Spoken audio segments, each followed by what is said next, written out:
Assalamualaikum warahmatullahi wabarakatuh. Halo rekan-rekan, apa kabar semuanya? Semoga sehat selalu. Yang belum subscribe silahkan diklik dulu tombol subscribe-nya, di like, di komen, dan di share agar saya bisa mengembangkan channel ini dengan lebih baik tentunya. Yang sudah subscribe, saya aturkan banyak terima kasih. Mudah-mudahan semua kebaikan rekan-rekan mendapatkan pahala dari Allah Subhanahu wa taala. Amin ya rabbal alamin teman-teman ya.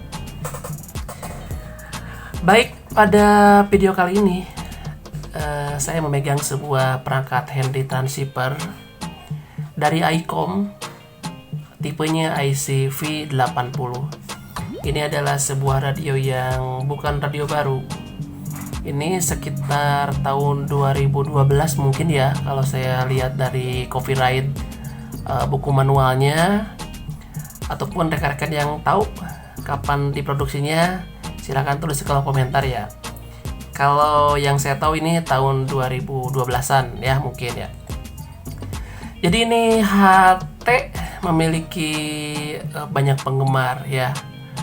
Banyak penggemar baik di Jepang sendiri ataupun di Indonesia, karena memang ini HT diklaim memiliki kualitas yang baik di antara HP-HP sejenis pada waktu itu teman-teman. Nah ini dia HT-nya.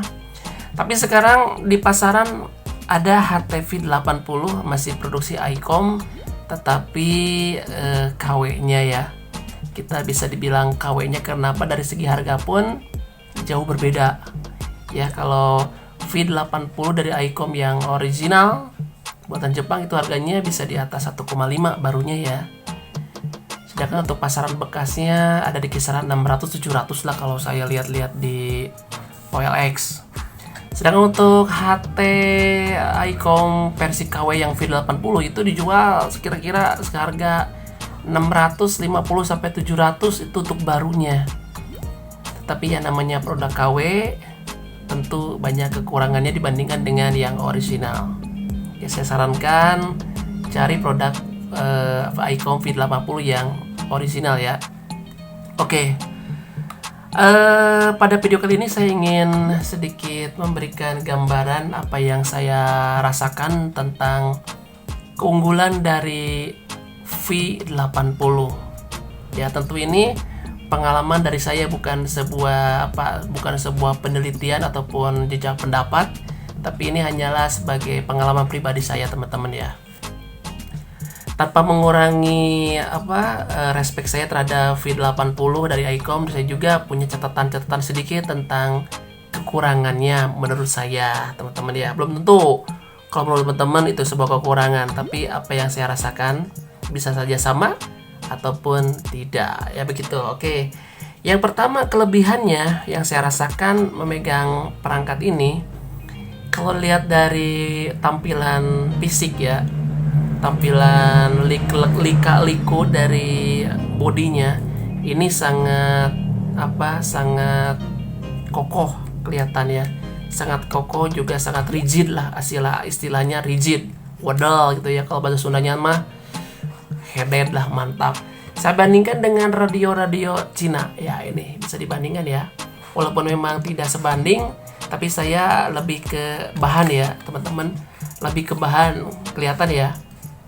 Dari segi kerigidannya memang ada istilah, ada harga, ada rupa ya, begitulah namanya perdagangan ya.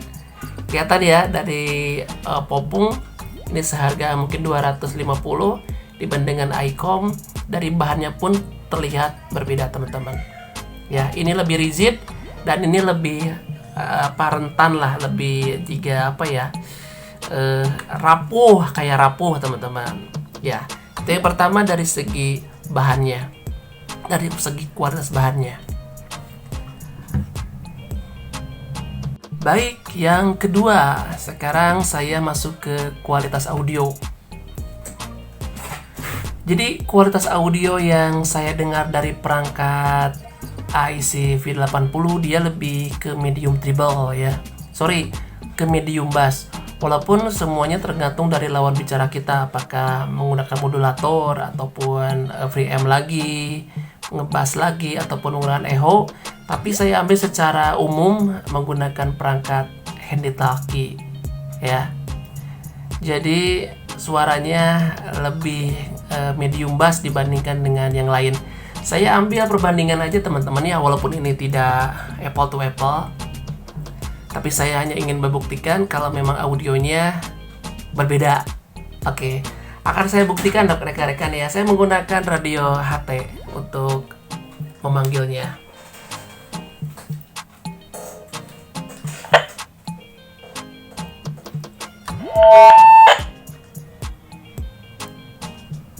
Cek 1 2 3. Ya. Ini dia suara dari ICOM V80. Dia lebih lantang ya. Walaupun ini volumenya ada di kisaran 10. Saya coba gedein lagi. Ya, ini dia. Bentar. Wes. Ya, kegedean ya. 16 pun udah besar teman-teman. Ya, ini audio dari P80. Saya akan bandingkan dengan Bopeng teman-teman.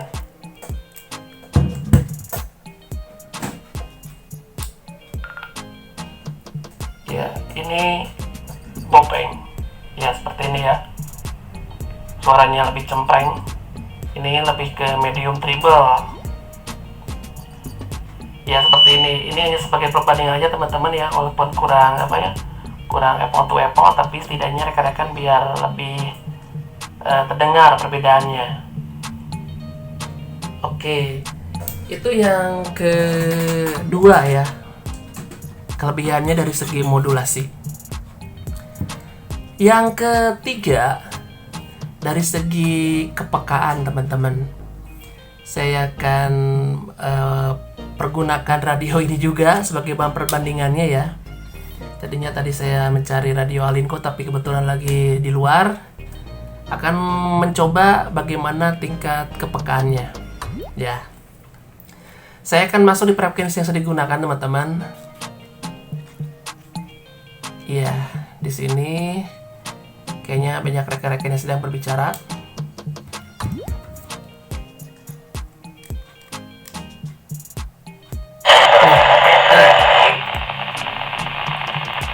Ya, sinyalnya.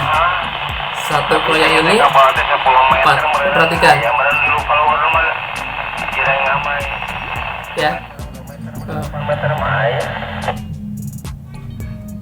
Sinyal berbeda ya. Kalau ini terimanya hampir 4 balok.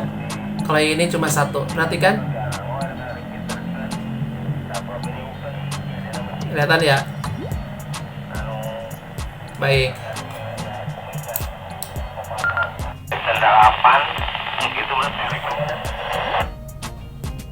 Ya, begitu dari segi resipan. Kalau yang ini terima 4 balok, yang ini hanya 1 baloknya. Itu tingkat kepekaannya teman-teman ya. Jadi ICOM V80 lebih peka dibandingkan dengan Fofung, walaupun memang nggak apple to apple teman-teman ya. Tapi dibandingkan dengan radio Alinco ini lebih peka tentunya, apalagi kalau menggunakan antena luar. Itulah beberapa kelebihan dari V80 yang saya rasakan tentunya. Kalau rekan-rekan memiliki kelebihan lagi, silakan ditulis di kolom komentar. Terus dari cari angka-angkanya, dari cara pengoperasian keypadnya ini, saya pikir ini sangat sederhana ya. Karena rekan-rekan tinggal menekan tombol function dan bisa masuk ke mana bagian yang ingin dirubah. Jadi nggak usah masuk menu, dicari satu-satu, nggak. Jadi contohnya kalau rekan-rekan mau merubah set, rekan-rekan pijit function dan set, itu langsung berubah ya. Kalau rekan-rekan mau masuk ke menurunkan power, rekan-rekan tinggal pijit function, pijit angka 9, nah, itu sudah berubah ya. Jadi pengoperasiannya lebih sederhana. Dan kalau rekan-rekan sering menggunakan HT merek apapun, tentu akan lebih gampang. Hanya yang membedakan adalah istilah-istilahnya saja. Fungsinya sama teman-teman. Ya, itulah kelebihan yang saya rasakan dari ICOM IC V80. Tentunya selain kelebihan ada juga kekurangannya yang saya rasakan. Ini yang saya rasakan ya, tanpa sedikit pun menjelekkan sebuah produk ya. Ini bagus, cuma kekurangan menurut saya itu yang pertama berat.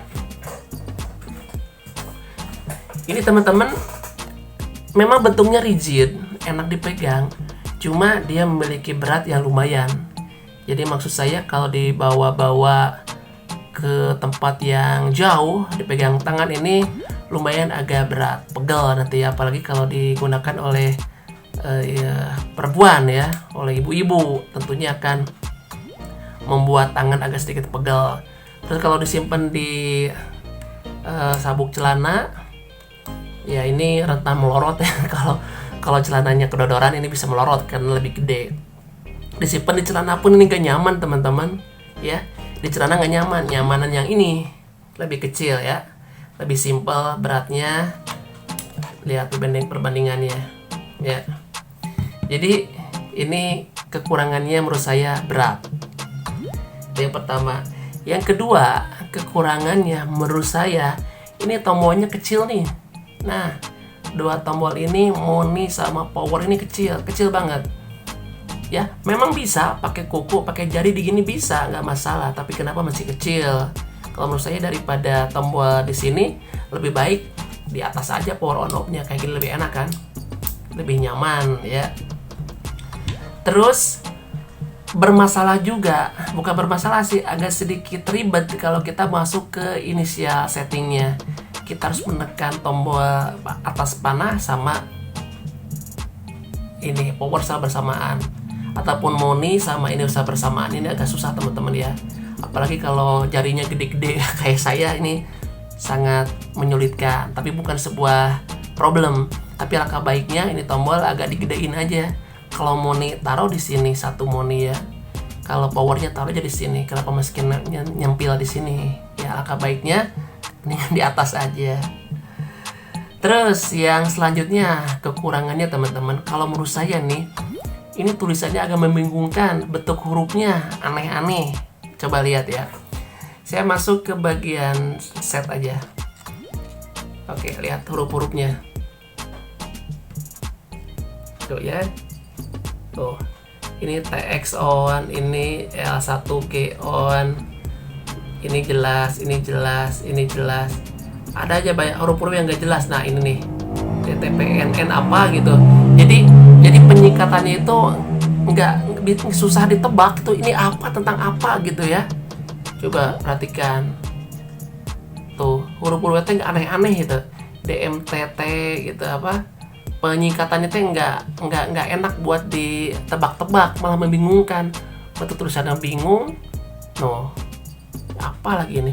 Dibandingkan dengan ini teman-teman, ini walaupun produksi Wuhan, Cina, tapi dari menu pun udah enak, lihat. Sequel, reset, oh jadi kebaca lah tulisannya jelas ya. Oh, kenapa nggak begini gitu? Apa karena memang layarnya kecil? Dan itu pun salah satu kekurangannya. Karena mungkin layarnya kecil, alhasil tulisannya pada begini nih ya. Alangkah baiknya ini layar pun kenapa nggak segede gini tuh ya. Saya agak sedikit bingung nih. Gedein dikit biar dua huruf lah, hurufnya jelas-jelas, nggak seperti gini tulisannya walaupun besar tapi susah dimengerti, apalagi kalau baru megang. Itu dari segi kekurangannya menurut saya teman-teman. Terus fungsi center ini nih, ini kalau menurut saya walaupun Cina ini lumayan berfungsi sebetulnya. Alinco udah ada senternya sebetulnya ya, di JSR X3 itu udah ada senternya walaupun hanya LED, tapi lumayan di saat darurat bisa dipergunakan. Kalau ini dia nggak ada fasilitas untuk senternya, juga tidak ada fasilitas untuk radionya, karena kadang-kadang kita suntuk ya di pos satpam ataupun di pos penjagaan ataupun di mana, kadang-kadang pengen dengerin radio sambil standby, ini nggak bisa apa-apa, udah begini aja radio aja ya. Itulah sekelumit tentang V80. Kalau rekan-rekan punya pengalaman mengenai kelebihan serta kekurangannya, ya silakan tulis di kolom komentar teman-teman ya. Kalau ini menurut saya. Tapi apapun yang terjadi ya, apa yang terjadi, ini radio memang radio mantap ya. Powernya bagus, baterainya awet, juga harganya masih selangit teman-teman ya. Serisipannya peka, ini bisa pakai Adrotelic, bisa Yagi, bisa pokoknya semua antena lah support teman ini. Kalau ini nih, ini nggak support teman-teman ya. Baiklah, segitu sekelumit tentang kelebihan dan kekurangan radio ini ya. Tanpa dibandingkan dengan ini hanya perbandingan aja sih, hanya contoh aja, bukan dibandingkan ya. Kalau dibandingkan ya ini jelas sudah lewat ini. Oke, begitu aja lah teman-teman ya. Saya YD One Delta Bravo Julu. Jangan lupa di subscribe, di like, di komen, dan di share. Sampai ketemu di video-video saya selanjutnya.